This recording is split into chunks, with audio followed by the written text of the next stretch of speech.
Hi, it's Amanda the Nail Polish Hound. Let's have a little look at the nail polishes I wore off of my winter nail polish rack. And the first polish on my rack was this Lemming, and it's $19.99 by La Cuesta, and I'm pretty sure that this was the first one that went onto my nails. It was even more stunning on my nails than in the bottle, if that's at all possible. I absolutely loved this polish. Then there was a few that I didn't get round to wearing. ILMP's Birefringence was one of them, and this had rolled over from a previous nail polish rack and I still didn't get round to wearing it. Then we had Barry M's Caramel Apple. I thought that this one was going to be perfect for Christmas time, but I wore a lot of other reds, didn't get round to wearing this one. But I did eventually get around to wearing Double Dare by Holo Taco. This was the limited edition birthday polish that Christine made last year, and it is the nail polish that's on my nails at the time of recording this video. This is a black to red multi-chrome and it does look lovely under natural light, but under artificial light sometimes does look a little bit on the dark side.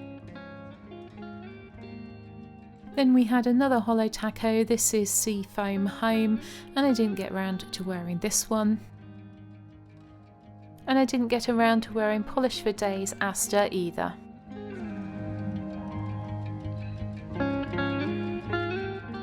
I did wear Holo Taco's Work Bestie, but I didn't get a photograph of this polish on its own, so you'll see this one coming up in a combo later. Another Unworn was Morgan Taylor's God I'm Sophisticated, but this was very similar to a polish that came up in my whole collection project polish, so I made sure that I wore that other polish instead. I still do want to get around to wearing this polish, but it's not really a spring colour, so this one won't be returning from my spring nail polish rack. Then we have KB Shimmer's Public Displays of Confection, and this one was also unworn. This one to me is more of an autumn polish, so I expect I'll bring it back then if I don't get around to wearing it beforehand. And now back to some of the polishes I did get around to wearing, and this one is Don't Be a Snowflake by China Glaze, a very pretty glittery polish that's perfect for winter. Because this one is a little bit on the sheer side, I did wear it over a pale purpley grey base. Then we had the classic and very much sought after Cinderella by China Glaze. Hadn't worn this one in a little while, so I was more than happy to pull it out and wear it again. And of course this polish is going to be staying in my collection, though it's a little bit more taupey than I remember. I hope it's not changing colour. Let me know if you remember this polish looking like this. Then we had 24 Karat Grey by Sister Chic, and this beautiful grey polish is also in my project polish, so I did get around to wearing this one. Has got that lovely little silver shimmer in it which just lifts the polish and makes it so much more interesting than a straightforward purpley grey.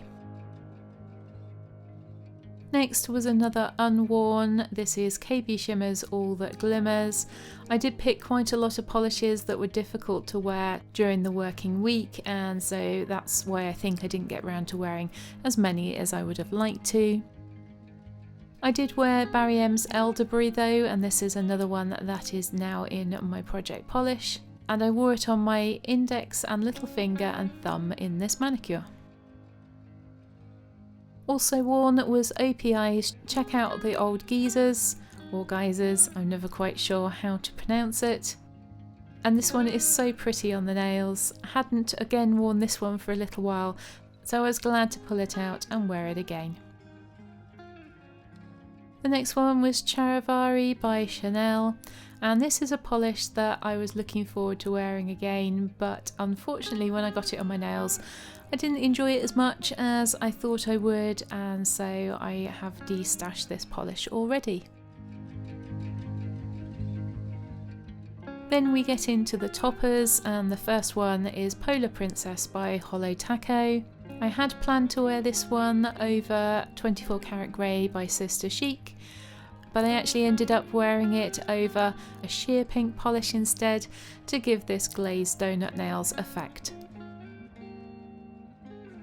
Then we had OPI's Pirouette My Whistle. This is one of my favourite toppers of all time. It's just so delicate and pretty, looks fantastic over anything. And I had thought that I would wear this one over Check Out the Old Geysers, but in fact I ended up wearing it over the top of the Chanel polish. And whilst I enjoyed it, it wasn't enough to save the Chanel polish, but of course I'm definitely going to be keeping Pirouette My Whistle.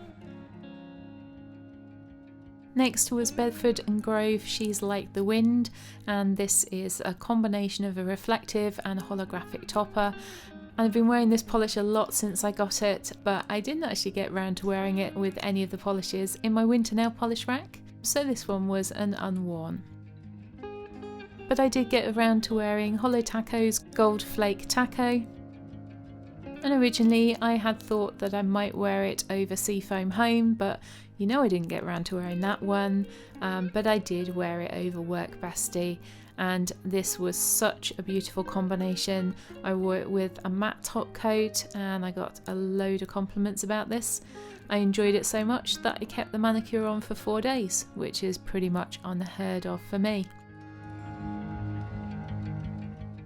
So in total I wore 12 out of my 20 polishes, destashed 1 and didn't get around to wearing 8 of them. So if you want to see if any of them are coming back in my spring nail polish rack, then why not tune in next week? See you then!